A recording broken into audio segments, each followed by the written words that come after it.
It's no secret Democrats are in the middle of an identity crisis. Even top lawmakers admit that there does need to be a change. But the president may be making it a little bit tougher for them. Imagine what Christmas is going to be like for the families of those who were murdered by one of the 37 inmates whose death sentences were commuted by the president today. Take the Roberts family. 12-year-old Lexis K. Roberts was held captive by Thomas Sanders.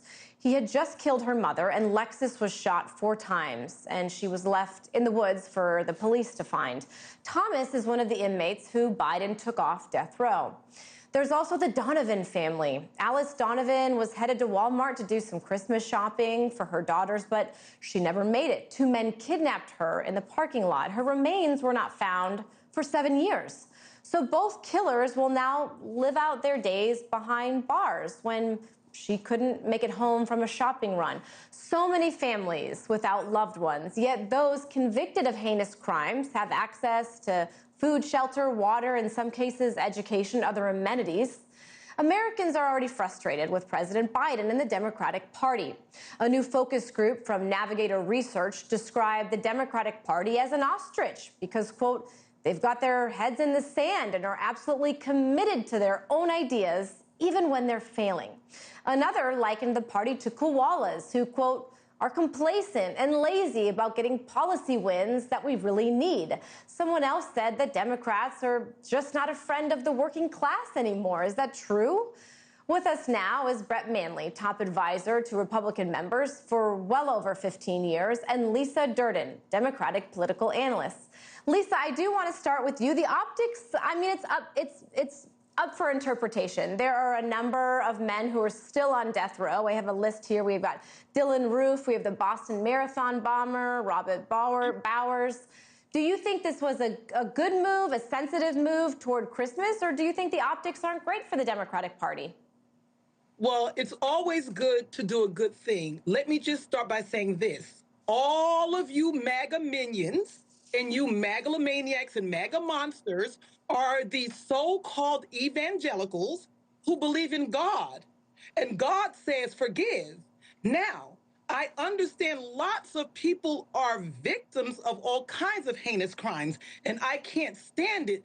But people who are evangelicals, people who are Christians, people who claim they believe in God should not feel like a person has the right to kill someone, even if they were also victims or their families were. So do I agree with Joe Biden commuting 37 death row inmates to keep them in jail for life? I absolutely do. One of the other reasons why I agree with it is because I'm a Black person, and I know the death penalty harms more Black people than anyone else. So I can't feel good when real heinous killers have a death penalty, and then maybe a Black person gets a death penalty who's innocent. Either you believe in the death penalty or you don't, and I don't. But he did not let them out of prison. He said, you will not go to the death penalty, and I'm going to spare your life, and you're going to spend the rest of your life in jail. Now, the criminal in chief, Donald Trump, would not want to do that when he got in office. So I'm glad that Joe Biden commuted those sentences before Donald Trump got in office, because that would be a disaster.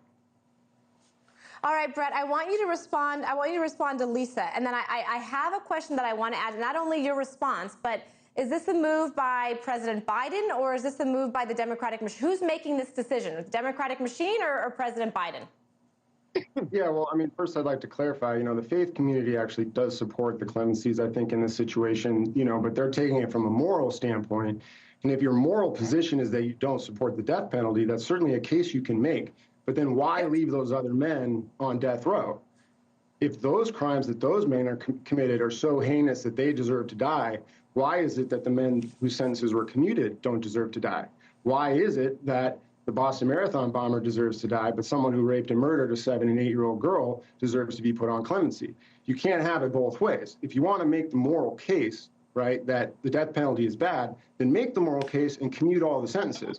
But what Biden's done here is really put the Democratic Party in a position where they have to both defend why those men need to die, but also at the same time defend why another group of people who have committed absolutely heinous crimes should not die. And that's a very difficult position for them to be in. And I think as you look going forward, a lot of the problems that the Democratic Party had campaigning about trying to have it both ways, right? Tax the rich, but we're going to forgive their student loans, things like that. You have to be consistent, and this is not consistent. So if you want to make the moral case, I personally don't think that you should give these men clemency. They committed heinous crimes. The voters in many of these states have had opportunities to repeal the death penalty, and they have not done so. California being one of those states, very liberal state, routinely votes against repealing the death penalty.